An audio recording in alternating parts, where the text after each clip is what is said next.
बेटे बस, बहुत हो गया। कब तक तू इसके गुनाहों पर इस तरह पर्दा ढांकता रहेगा कि ये निकम्मा हमेशा इसी तरह झूठ बोलेगा,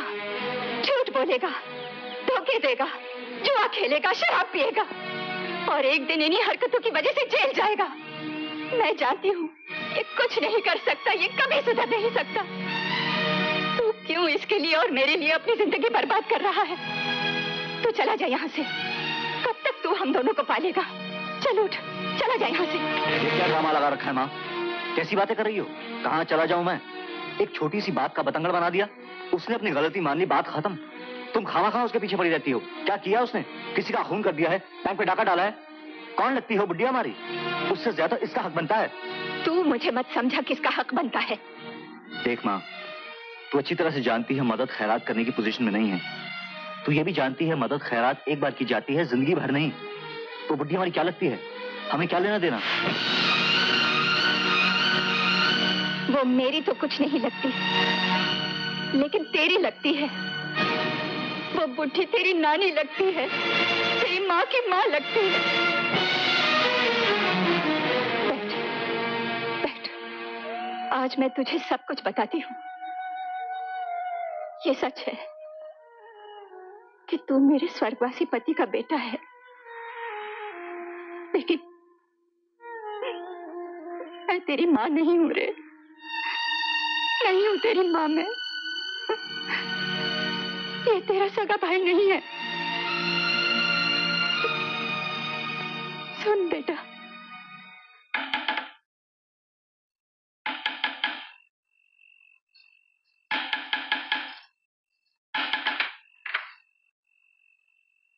ये नरेंद्र कपूर साहब का घर है?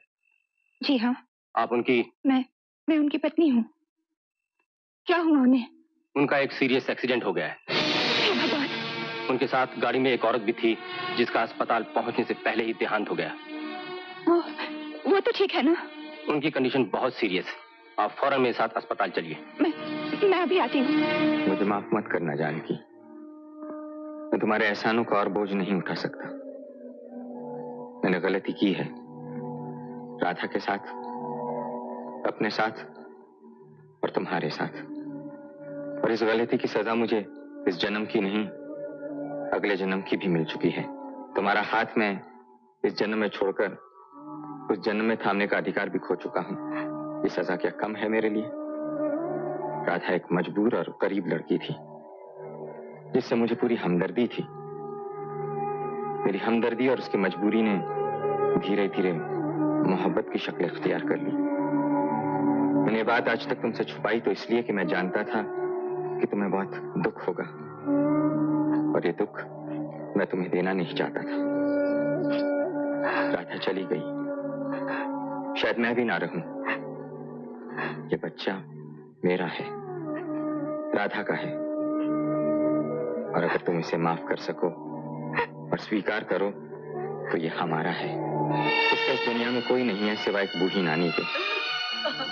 इस बूढ़ी औरत के बाद ये जिंदा तो एक अनाथ आश्रम में भी रह सकता है, मगर उसे जिंदगी सिर्फ तुम दे सकती हो। मैंने अपने लिए माफी नहीं मांगी।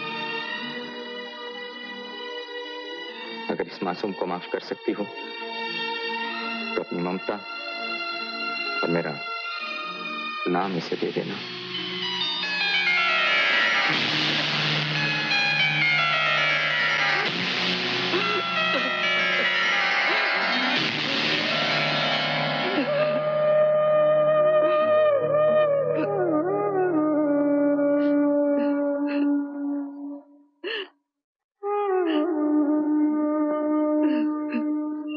क्या दिया है मैंने तुझे?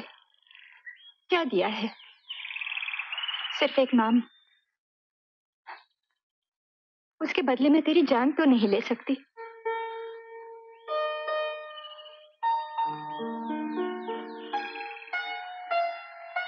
बहुत कुछ दिया है तूने मुझे, बहुत कुछ।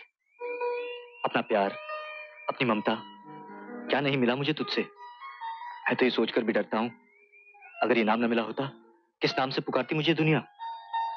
सब कुछ दिया है तूने मुझे, बस एक कमी, एक कसर रह गई थी इस प्यार में, वो भी आज पूरी हो गई। तेरे हाथ की मार खाकर।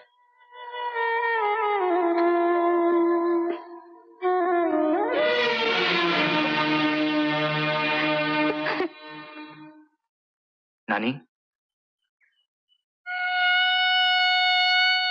क्या तुझे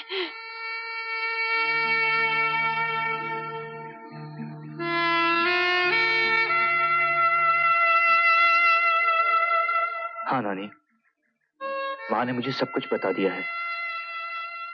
मैं जानता हूं सच रिश्ते तोड़ देता है, लेकिन वो रिश्ते छोटे होते हैं।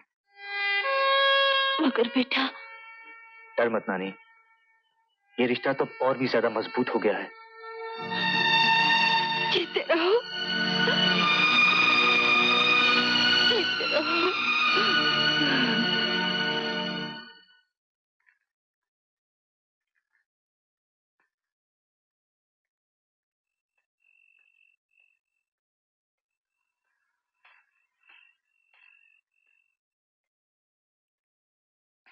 ए भाई, आज बड़ी गहरी सोच में पड़ा है।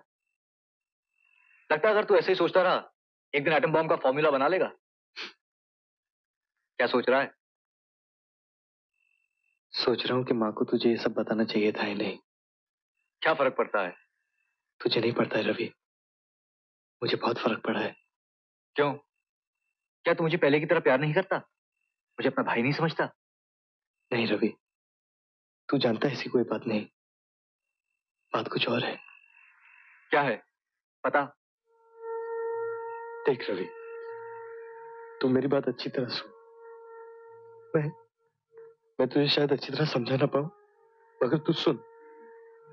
आज तक तूने जो कुछ मेरे लिए किया, इस घर के लिए किया, मैं वो अपना हक और तेरा फर्ज समझता था। मगर न जाने क्यों आज वो सब एक एहसान में बदल गया है। क्या इडियट की तरह बात कर रहा है यार? तू मेरी पूरी बात सुन रवि। अब अगर मैंने कुछ नहीं किया अपने लिए, तेरे लिए, इस घर के लिए, तो मैं अपनी नजरों में हमेशा के लिए गिर जाऊंगा रवि। रवि, मुझ पर एक आखिरी एहसान कर दे, मुझे यहाँ से बाहर भेज दे भाई। मैं यहाँ अब और नहीं रह सकता।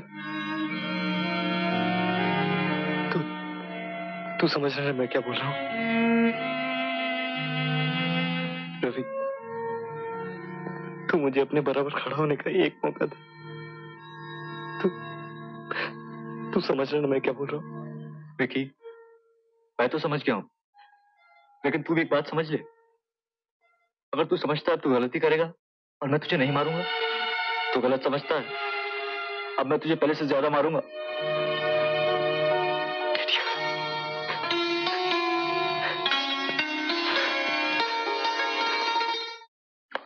दुबई तो हजारों टूरिस्ट जाते हैं, बिजनेसमैन जाते हैं।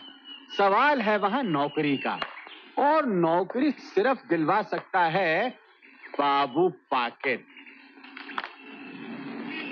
अपन है बाबू पाकेट। दुबई में अपना बहुत रंग है, सब बड़े बड़े लोग जानते हैं बाबू पाकेट को, समझे? साहब वो चाय के पैसे। चल चल भाग यहाँ से, धंधे का टाइम है, बाद में आना।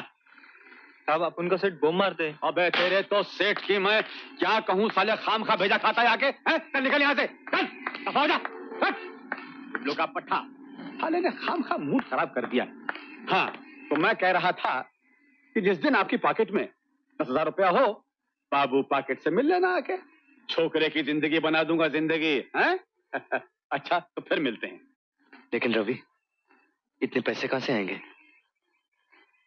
तू फिक्र मत कर, आ जाएंगे। चल। मेरे दिल से जब भी कोई दुआ निकलती थी, बस यही निकलती थी, भगवान विक्की को बहुत बड़ा आदमी बनाए, बहुत ऊंचा इंसान बनाए। मगर जब विक्की ने मुझसे ये कहा, भाई मुझे अपने बराबर खड़े होने का एक मौका दे दे, तो मुझे अपनी उस छोटी सी ऊंचाई से नफरत होने लगी। और मैंने ये फैसला किया कि मुझे विक्की के लिए पैसों का इंतजाम हर हाल में करना होगा, चाहे मुझे अपनी या दूसरों की नजर में गिरना पड़े।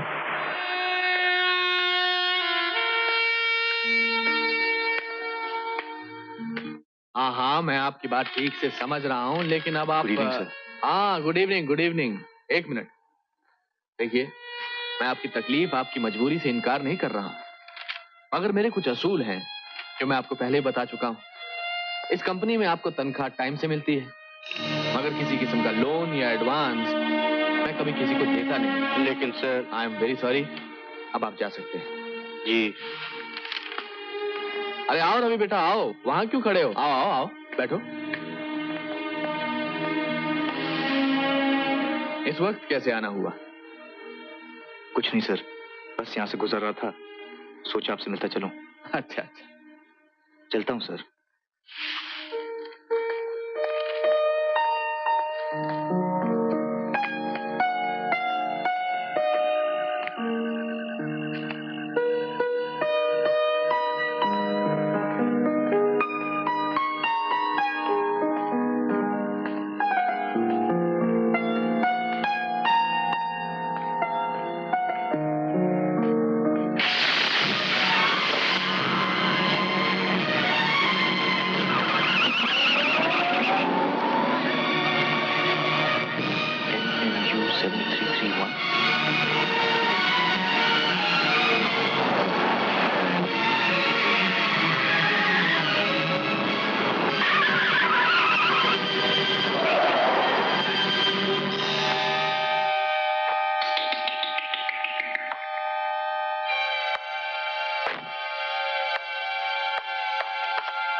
तुम यहाँ क्या कर रहे हो? हाँ? मैं यहाँ आपको ये बताने आया हूँ कि एक्सीडेंट से किसी आदमी को उड़ा देना एक जुर्म है, और उससे बड़ा जुर्म है वहां से भाग आना। एक्सीडेंट? किसका एक्सीडेंट? कौन सा एक्सीडेंट? क्या बात कर रहे हो तुम? मुझे तो कोई बात समझ नहीं आ रही। समझ में आ जाएगा। मेरे अलावा और भी लोग होंगे जिन्होंने आपकी गाड़ी का नंबर नोट किया होगा। मैं यहाँ जल्दी इसलिए पहुंच गया क्योंकि मुझे आपकी गाड़ी का नंबर याद था। कौन सी गाड़ी? कैसा नंबर? क्या बात कर रहे हो तुम? कौन सी गाड़ी? कौन सा एक्सीडेंट? ये सवाल तुमसे पुलिस ज्यादा अच्छी तरह पूछ सकेगी। मैं चलता हूँ। ठहरो, भगवान के लिए मुझे इस मुसीबत से बचा लो। मैं तुम्हारे आगे हाथ जोड़ता हूँ, चाहे जितना ही पैसा लगे मैं देने को तैयार हूँ, प्लीज। लेकिन रवि, इतने पैसे कहाँ से आएंगे?